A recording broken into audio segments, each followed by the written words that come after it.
예수님 당시에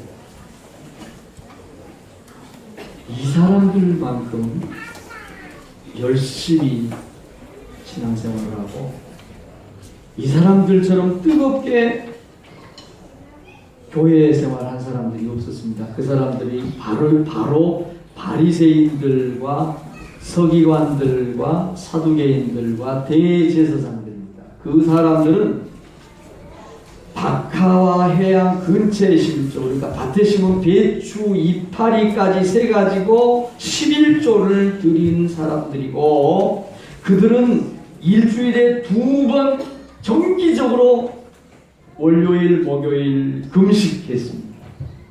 하루에 오전 9시, 12시, 오후 3시에 있는 기도 시간 한 번도 빠지지 않았습니다. 그들이 시장에 있든지 길거리에 있든지 어디에 있든지 그들은 기도하는 자리에 회당에 나가지 못하면 그들이 어디에 있든지 두 손을 들고 주여 기도했습니다. 그들의 종교적인 열심, 그들의 그 뜨거운 열정, 나의 주종을 부르했습니다. 아무도 그들을 따라갈 수가 없었습니다. 배추 이파리 숫자까지 세서 11조를 할 정도입니다. 하루에 3차례 예배를 한 번도 안식일, 주일은 누가 할 것도 없고, 누가 그들의 종교적인 열심, 종교적인 그런 부지런함 따라갈 수가 없었어요. 그런데도 그런 그들을 향해서 예수님이 뭐라고 야단을 치시고 그들을 향해서 예수님이 뭐라고 책망을 하느냐 하면, 화 있을진저 위시관 서기관들과 바리새인들이여 회칠한 무럼 같으니 겉으로는 아름답게 보이나 그 안에는 죽은 사람의 뼈와 더러운 모든 것이 가득하도다. 이와 같이 너희도 겉으로는 사람에게 옳게 보이되 안으로는 외식과 불법이 가득하도다. 그들이 시간 지켜서 기도하고 하루에 3번 예배드리고 배주 이파리까지 뜯어서 11조 정확히 한 것이 무엇 때문이냐? 사람들의 눈을 의식한, 경건의 내용은 없고 경건의 형식 모양만 갖춘. 오늘 우리들이 예배당에 나와서 예배 드리는 건 정말 중요합니다. 주일날 예배 드리러 교회에 오는 것은 정말 중요합니다. 우리의 마음과 뜻을 다해서 찬양을 하고 예물을 드리고 그런 예배 세레모니에 참여하는 건 너무 귀한 일이에요. 그러나 그것이 사람들의 시선을 의식하고 우리들만의 어떤 거기에 멈춘다고 하면 그건 또 다른 바리새인 서기관들의 외식과 같은 것입니다. 지난 한 주간 동안 우리는 일주일 동안 릴레이 금식을 했습니다. 한 끼도 끊어지지 않고 누군가는 금식을 했습니다. 어떤 기관은 금식을 했습니다. 어린 아이들도 금식을 했습니다. 일주일 동안 매일 새벽에 모여서 오늘 아침까지 새벽 기도했습니다. 어린 아이들이 나와서 금식하고 새벽 기도하는 모습을 보면서 어른들인 우리들이 도전을 받기도 했고, 몸이 어렵고 아프고 형편이 어려운 분들이 나와서 새벽에 기도하는 모습을 보면서 또 새로운 도전과 은혜를 함께 나누기도 했습니다. 자, 중요한 것입니다. 지난 주간에 우리 금식했어요. 무엇을 위한 금식입니까? 지난 주간에 우리가 특별 새벽 기도회를 했습니다. 무엇을 위한 특별 새벽 기도회였습니다? 예수님의 부활을 기다리고 예수님의 부활을 준비한, 예수님의 그 고난의 십자가에 동참한다고 하는 의미의 금식과 특별 새벽 기도회와 기도회를 했습니다. 예수님의 고난은 무엇을 가져오는 것입니까? 우리에게 부활의 생명을 가져오는 것입니다. 예수님이 고난을 당하셨습니다. 예수님이 십자가에 죽으셨습니다. 부활하시지 않았고 예수님이 부활하지 않고 우리에게 생명, 영원한 천국을 주지 않았다고 하면 예수님의 고난도 의미가 없는 것입니다.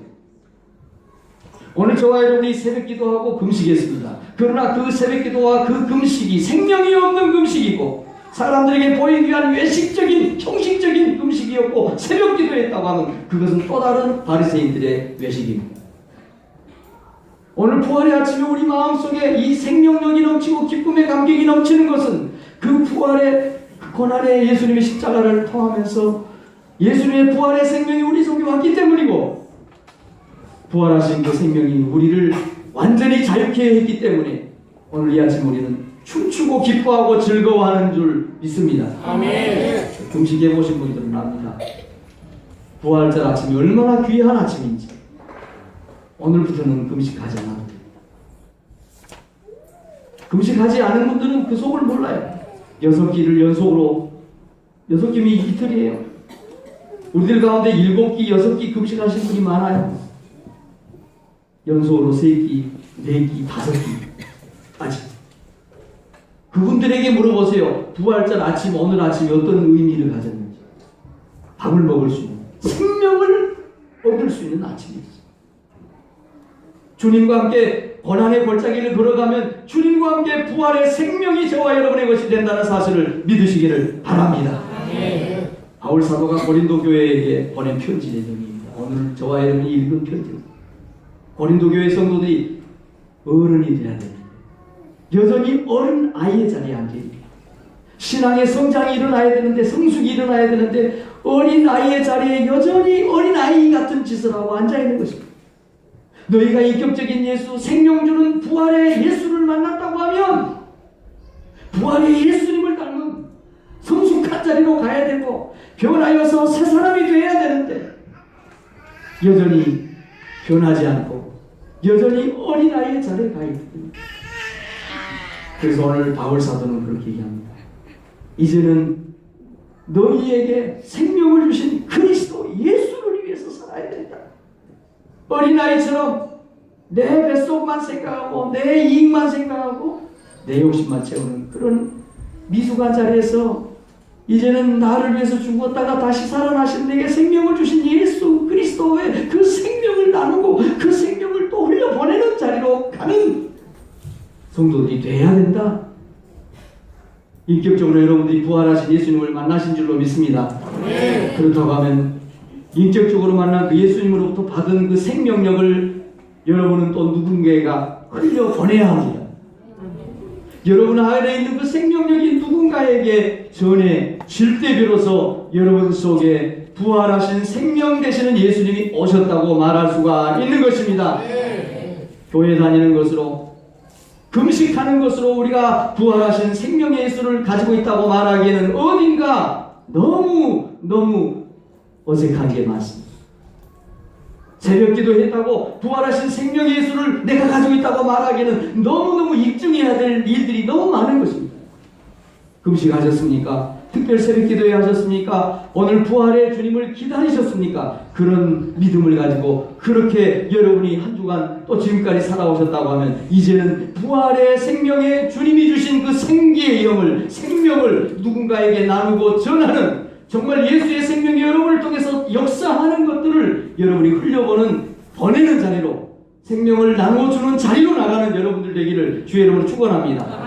어린아이의 자리에서 어른의 자리로 옮겨가시기를 바랍니다.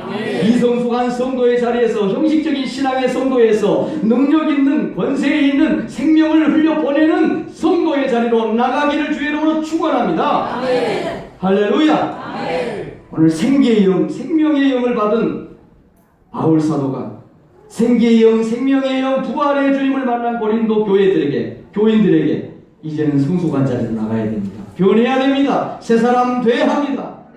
오늘 이 말씀을 함께 나눌 때 저와 여러분에게 역사하시는 생명의 예수 그리스도의 영, 부활의 영이 저와 여러분의 속사람을 완전히 새롭게 만드는 은혜의 시간 되기를 주의 이름으로 축원합니다.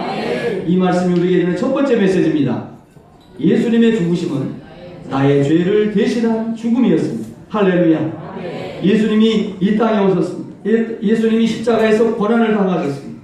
지난 한 주간 동안 우리는 그 예수님의 고난과 예수님의 죽음과 예수님의 그 죽음이 무슨 의미를 가지고 있는지 매일 새벽마다 나눴습니다.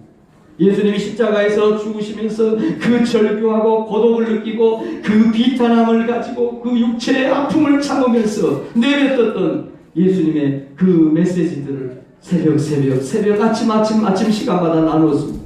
예수님이 왜 그 고난을 당해야 됐습니까?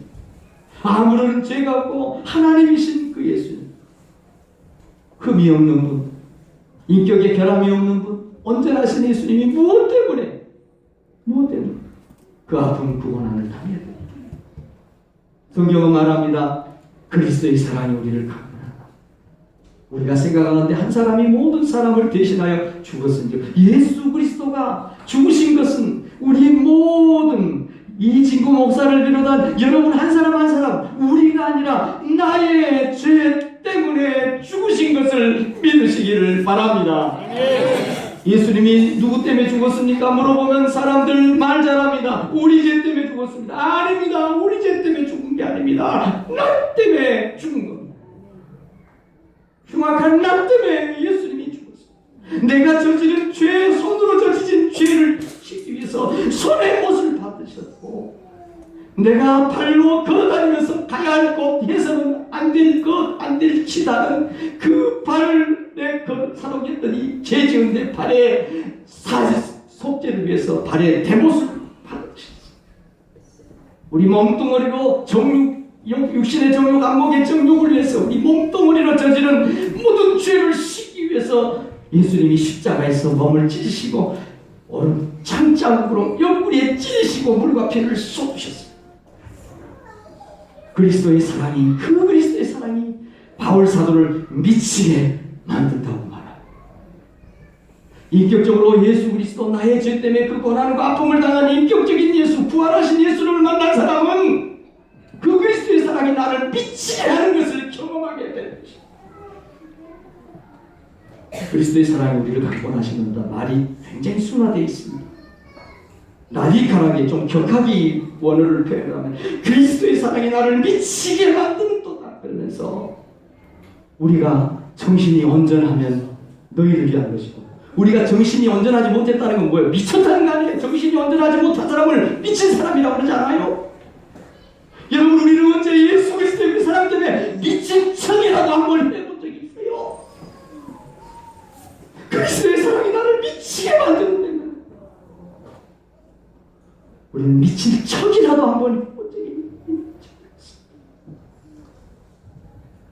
그리스도의 사랑이 나를 미치게 만든다. 왜? 예수님이 나 때문에 죽은 그거를 생각하니까 금식하는데 저도 이번 주에 한 8끼 금식한 것 같아요. 무슨 뭐 8끼 뭐 예수님 십자가에 비하면 어디 입이라도 뗄 수 있습니까? 그런데 배고픈데 밥 먹고 싶어. 목사가 이 모양이에요. 목사 김치 냄새가 나는데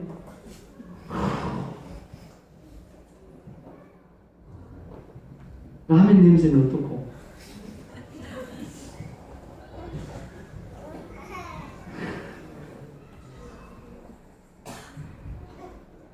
그리스도의 사랑이 우리를 미치게 만든다. 그리스도의 사랑이 나를 미치게 만든다. 우리는 언제 한번 예수님 때문에 십자가 때문에 미친 척이라도 해본 적이 있느냐? 나 때문에 죽은 예수님 때문에 바울은 미치지 않을 수 없습니다. 예수님이 찔린 것은 나의 허물, 예수님이 상한 것은 나의 죄 때문이라고 성경은 고백하기를 원합니다. 저와 여러분이 그렇게 고백하는 성도들이 되기를 원합니다. 여수같이 컴퓨터 기계처럼 로봇처럼 이사야 53장 5절 6절 말씀을 달달달 암송할 수 있고 외울 수 있습니다. 쓸 수도 있을 것입니다. 말할 수도 있을 것입니다. 그러나 말할 수 있고 여러분의 머리로 암송한 그것이 여러분의 가슴을 뜨겁게 만들 수 있습니까? 그가 찔린 우리 여러분 때문에 그가 당한 그 고통은 나의 죄 때문에 그가 징계를 받아서 내가 평화를 누리고 그가 채찍에 맞은 우리는 마음을 받았다. 그런데 우리는 금식 한 끼를 잘 못합니다. 하루 죽는 줄 압니다. 정말 우리에게 그리스도의 사랑이 우리를 미치게 하는 그 뜨거움이 있을까요? 누구를 자책하고 누구를 꾸지람하고 누구를 야단치고자 하는 의미가 아닙니다. 저 자신을 향한 메시지입니다. 우리는 그럼에도 불구하고 계속 양같이 곁길로 갑니다. 가고 싶은 곳으로 갑니다. 제 길로 갑니다. 그런데 하나님께서는 그런 마음대로 살고 가고 싶은 대로 가고 하고 싶은 짓을 다 하면서 사는 저와 여러분을 위해서 예수님을 죽이셨습니다. 이게 십자가고 이게 예수님의 고난입니다. 우리는 아무도 의인이 없습니다. 아무리 착한 사람도 아무리 흠이 없는 사람도 죄 없는 사람은 없다고 하나님이 선언을 했습니다. 하나님이 선언을 했는데 아니라고 할 사람은 아무도 없습니다. 의인은 없는데 하나도 없습니다. 하나님이 하늘에서 인생을 살펴봤어요. 혹시라도 죄에서 벗어난 의로운 사람이 있는지 살펴봤어요. 그런데 다 치우쳐 함께 더러운 자가 되고 선을 행하는 자가 없으니 하나도 없대. 그러면 저와 여러분은 죽어야 합니다. 사망의 형벌을 받아야 되고 지옥에 가야 합니다. 왜냐하면 죄를 지은 사람은 사망을 당하게 되고 죄의 싹은 사망이라고 성경이 언도하고 있기 때문입니다. 그런데 하나님은 그런 우리 모두 위해서 죄가 하나도 없으신 예수, 온전히 흠이 없는 예수, 그 예수를 우리를 위해서, 누구를 위해서? 나를 위해서. 우리라고 그러지 마세요. 제일 무책임한 사람들이 크라우드, 군중들입니다. 군중은 이름이 없어요. 예수님은 군중을 위해서 죽은 적이 없습니다. 예수님은 흉악한 이진구 목사를 위해서 죽은 것. 거짓말하고 나쁜 짓하고 위선적인 힘입니다. 손가락질 받을 만한 짓을 하는 이진구 목사를 위해서 죽은 것. 이진구 목사 때문에 죽은 것. 우리와 똑같이 시험을 받으신 이시지만 사람으로 태어나셨지만 죄는 없으신 예수를 죽이셨습니다. 그 예수님이 죽으시고 저와 여러분이 살림을 받고 건짐을 받았습니다. 그리스도께서 우리를 위하여 저주를 받은 나를 위해서 저주를 받은 율법의 저주에서 우리를 속량하고 해방한 줄로 믿습니다. 예수님의 죽음은 나를 위한 나의 죄를 해결하게 한 죽음이었음을 믿으시기를 주의 이름으로 축원합니다. 이 말씀이 우리에게 주는 두 번째 교훈입니다. 예수님이 다시 부활하신 것은 나의 죄가 완전히 갚아진 것의 증표입니다. 아멘입니까? 아멘. 여러분 오늘 고린도전서 15장 16절 17절은 분명히 부활의 의미를 이렇게 설명하고 있습니다. 만일 죽은 자가 다시 살아나는 일이 없으면 그리스도도 다시 살아나신 일이 없었을 터이요 그리스도께서 다시 살아나신 일이 없으면 너희의 믿음도 헛되고 너희가 여전히 죄 가운데 있을 것이 이것을 다시 좀 쉽게 설명을 해보면 예수님이 만일 부활하지 않았다고 하면 여전히 너희가 교회를 다니고 종교적인 행위를 해도 여전히 너희는 죄 아래에 있는 자들이다. 그러나 예수님이 다시 살아났다는 이 부활은 너희 죄가 완전히 깨끗하게 정리됐다고 하는 영수증과 같은 것이다.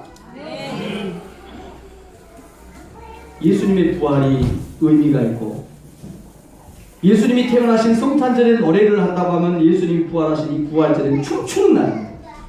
왜 춤출 수밖에 없느냐? 나의 죄 아니요. 나는 아무리 예수님이 내 죄를 씻어줘도 나는 죄인입니다. 하나님 앞에 죄인입니다. 아무리 내가 천국 간다고 말하지만 천국 갑니다. 저는 천국 갑니다. 그러나 저에게 있는 죄는 어찌할 수가 없어요. 그런 나의 죄를 완전히 없애주시고 완전히 소멸해주시고 천국의 문을 활짝 열어주신 입장권, 그 티켓이 바로 부활이라는 것을 믿으시기를 바랍니다. 아멘. 그래서 부활의 그 기쁨은 온 세계가 부활의 이 날 기뻐하고 춤출 수밖에 없는 이유는 다른 것 때문이야. 예수님이 오신 것 때문에도 기뻐하지만 예수님이 오신 것 가지고는 우리 구원이 완전히 완성이 된 게 아니라는 거예요. 우리 구원의 완성은 예수님의 부활로 완성이 된 것을 믿으시기를 바랍니다. 예수님이 오신 것만 복음이라고 하면 반쪽 복음을 아는 사람. 예수님이 나의 죄를 십자가에서 대신 갖고 돌아가시고 그리고 죽으셨다가 3일 만에 살아나신 것이야말로 진짜 우리 구원의 완성이 완전히 이루어졌다는 무슨 말이에요? 사망이, 저주가, 지옥이 우리를 향해서 공격하고 지옥의 권세를 우리를 향해서 내밀 수 없는, 주장할 수 없는 무기력하게 만들어버린 그 사건이 바로 오늘 부활의 사건이기 때문입니다. 사랑하는 성도 여러분, 에베소서 에베소서 2장을 보면 이렇게 얘기를 하죠. 긍휼이 풍성하신 하나님이 우리를 사랑하신 그 큰 사랑을 인하여 허물로 죽은 우리를 누구와 함께 살리셨고? 예수님과 함께 예수님이 살아나시는 그 부활을 통해서 허물이 많은 저와 여러분, 죽을 수밖에 없는 저와 여러분들이 예수님의 부활과 함께 다시 영으로 살아났음을 믿으시길 바랍니다. 이 부활이 그렇게 중요합니다. 여러분, 바리새인들처럼 내용 없이 형식만 가지고 금식하지 마세요. 바리새인들처럼 예배당만 다니지 마세요. 부활하신 주님으로 살아가시기를 바랍니다. 부활하신 주님이 주신 그 천국 티켓을, 부활의 티켓을, 부활의 능력과 부활의 권세를 가지고 여러분이 살아가시기를 주의 이름으로 축원합니다. 여러분, 그리스도와 함께 우리를 살렸어요. 그래서 우리는 그리스도 예수 안에 있기 때문에, 그리스도 예수 안에 있는 자에게는 결코 정죄함이 없는데, 이는 그리스도 예수 안에 있는 생명의 성령의 법이 죄와 사망의 법에서 너를 해방하였기 때문이다. 아멘. 베드로전서 1장은 다시 말합니다. 우리 주 예수 그리스도의 아버지 하나님을 찬송하리로다. 그의 많으신 긍휼대로, 그의 많으신 하나님의 그 사랑 긍휼대로 예수 그리스도를 죽은 자 가운데서 부활하게 하심으로 말미암아 우리를 거듭나게 하셨는데, 우리가 거듭난 것이 무엇 때문이요? 예수 그리스도께서 부활하신 그것으로 말미암아 우리가 거듭났다는 거예요. 산소망 천국의 소망을 가지게 됐다는 것입니다. 할렐루야. 그래서 이 부활절 아침에 우리가 어찌 근심할 수 있어요? 우리가 어찌 기뻐하지 않을 수 있어요? 주날 구원했으니 어찌 잠잠하리, 기쁨에 찬송 드리리. 어찌 잠잠할 수가 있느냐? 사람이 불을 품에 품고서야 어찌 그 옷이 타지 않고, 사람이 숯불을 발로 밟고서야 어찌 그 발이 되지 않겠습니까? 어찌 부활의 주님이 우리에게 주신 부활의 산소망을 가진 자가 잠잠할 수가 있습니까? 사랑하는 성도 여러분, 우리에게 산소망과 영원한 생명의 소망은 예수 그리스도에 주시는 부활의 선물인 것을 여러분 철저히 기억하시기를 바랍니다. 그래서 부활이 뭐냐면 우리 죄가 완전히 정리됐다는 걸 말합니다. 영수증이라고 했어요. 예수님이 마지막으로 돌아가시면서 다 이루었다 이렇게 얘기를 합니다. 이 말이 헬라어로는 테텔레스타이. 많이 들으셨어요, 여러분? 테텔레스타이라는 말이 뭐냐면 법정 용어로는 죄값을 다 치렀다, 형기를 다 마쳤다는 거예요. 시장 용어, 경제 용어로는 물건값을 다 치렀다, 갚았다는 거예요. 끝났다는 거예요. 성전의 용어, 제사 용어는 뭐냐? 대속제물을 온전히 드렸기 때문에 그 죄는 없어졌다는 예수님의 부활로 인해서 저와 여러분의 모든 허물과 모든 죄는 테텔레스타이 다 해결된 것을 믿습니다. 더 이상 원수마귀는 우리를 향해서 사망의 권세를 가지고 도전할 수가 없습니다. 만약에 원수마귀가 우리에게 사망의 권세, 우리가 과거에 저지른 죄의 영수증을 가지고 와서 주장한다고 하면 그것은 우리의 믿음이 연약하기 때문에 넘어가는 것이고, 원수마귀는 이제 우리에게 자신의 사망의 권세, 지옥의 권세를 주장할 아무런 권리도 권세도 능력도 아무런 힘도 다 사라졌다는 사실을 믿으시기를 바랍니다. 오늘 이 말씀이 우리에게 주는 마지막 메시지입니다. 같이 읽어볼까요? 부활하신 예수님을 만나면 새롭게 변화됩니다. 여러분, 예수님 부활하신 걸 믿으시죠? 부활하신 예수님 만나셨죠? 그러면 이제 우리가 해야 될 일이 있습니다. 변해야 됩니다. 만일 우리가 미쳤어도 하나님을 위한 것이요, 만일 정신이 온전하여도 너희를 위한 것이니 그리스도의 사랑이 우리를 미치게 하는도다. 우리가 생각하건대 한 사람이 모든 사람을 대신하여 죽었은즉 모든 사람이 죽은 것이로다. 그럼 부활하신 주님을 만나면 정말 변하지 않을 수가 없습니다.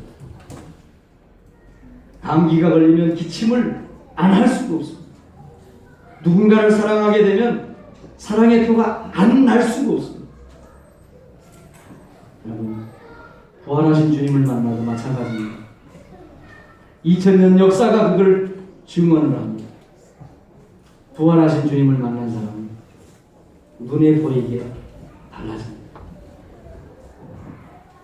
수많은 예배, 수많은 헌신, 11조, 그것이 바리새인들, 서기관들, 대제사장들을 바꾸지 못했습니다.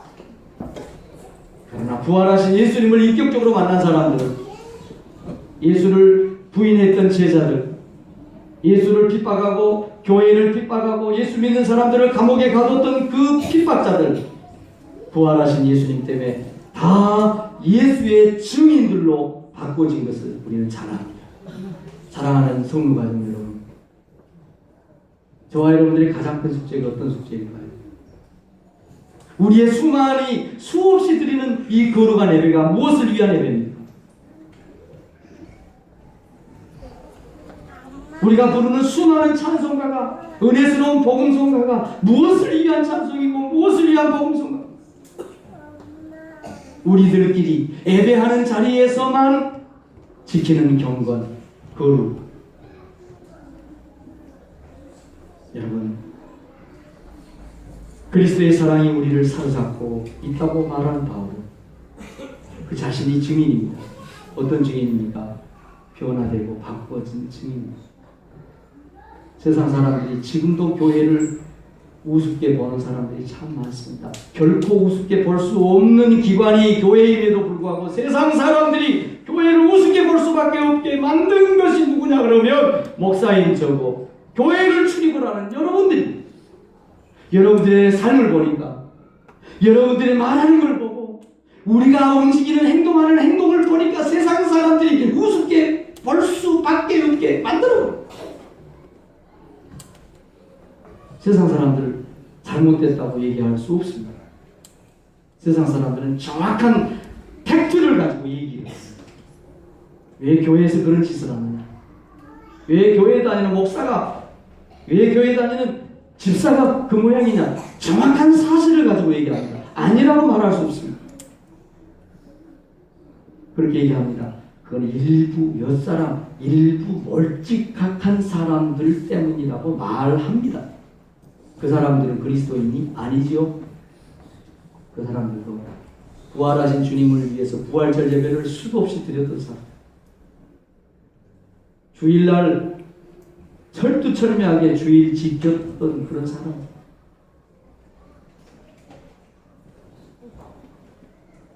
바울은 예수를 만났습니다. 부활하신 예수를 만났습니다. 사울이었습니다. 예수 만나기 전에 이름은 사울이었습니다.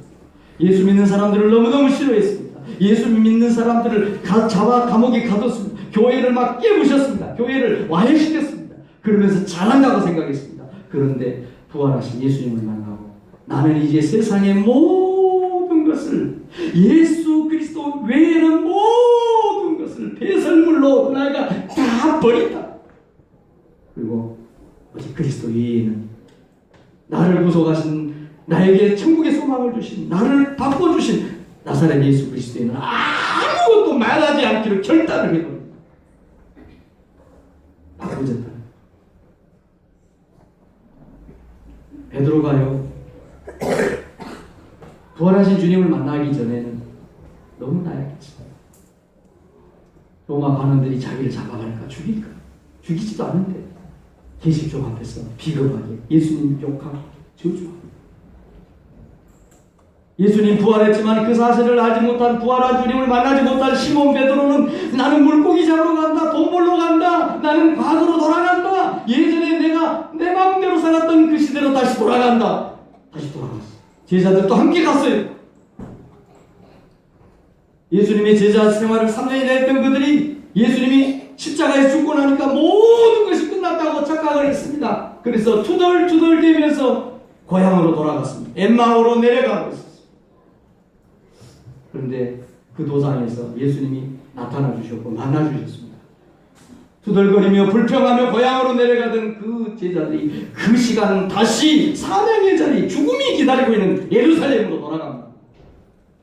그리고 그렇게 비겁했던, 우리는 예수를 모른다고, 예수가 누구냐고 저주까지 했던 제자들, 그 제자들이 관원들 앞에서, 공회원들 앞에서 우리는 보고 들은 것을 말하지 아니할 수 없다, 예수 이름으로 말하지도 말고 가르치지도 말라. 그럴 때 베드로와 야니 대표적으로 하나님 앞에서 너희 말 듣는 것이 하나님 말씀 듣는 것보다 옳은가 판단해라.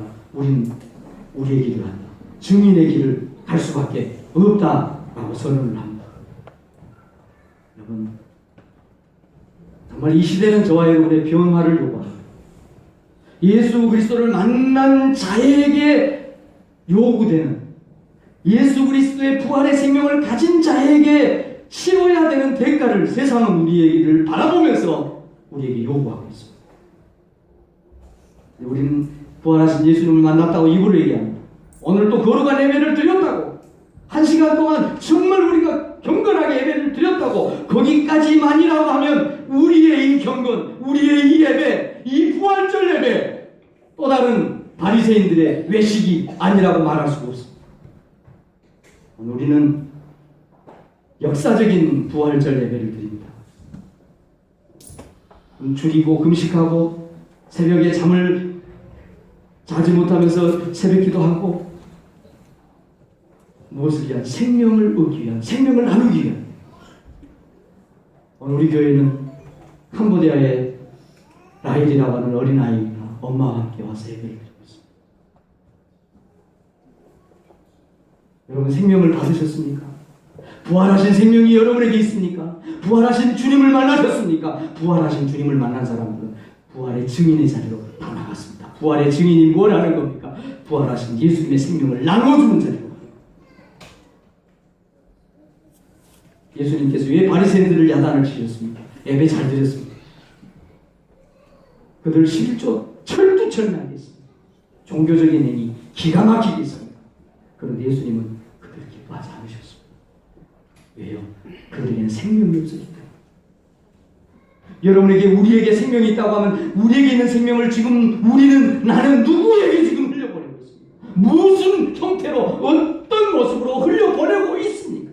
그 생명이 없으세요? 그러면 외식이 아닙니까?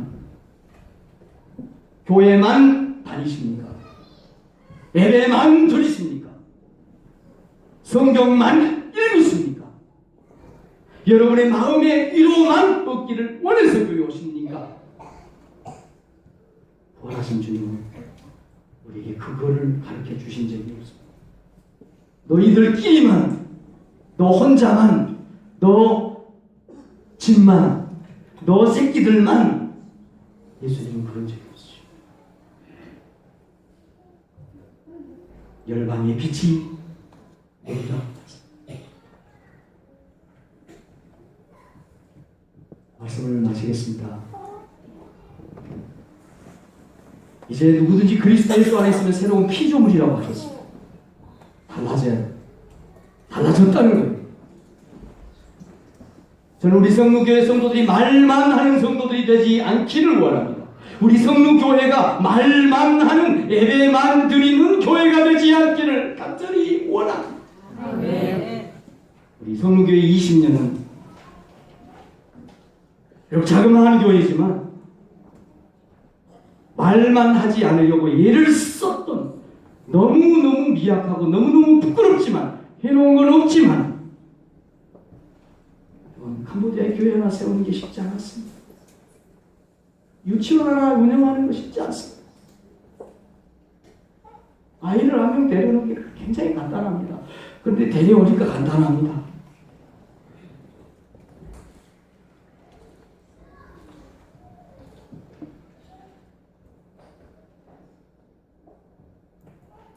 생명은 움직입니다.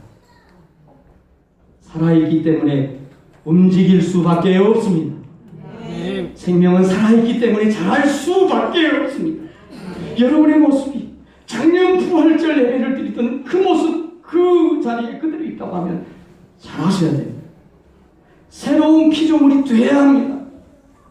예수님이 우리를 대신해서 자신을 주신 것은 모든 불법에서 우리를 속량하시고 우리를 깨끗하게 하셔서 선한 일을 열심히 하는 예수님의 백성이 되게 하시려고 나를 위해서 죽어주셨다.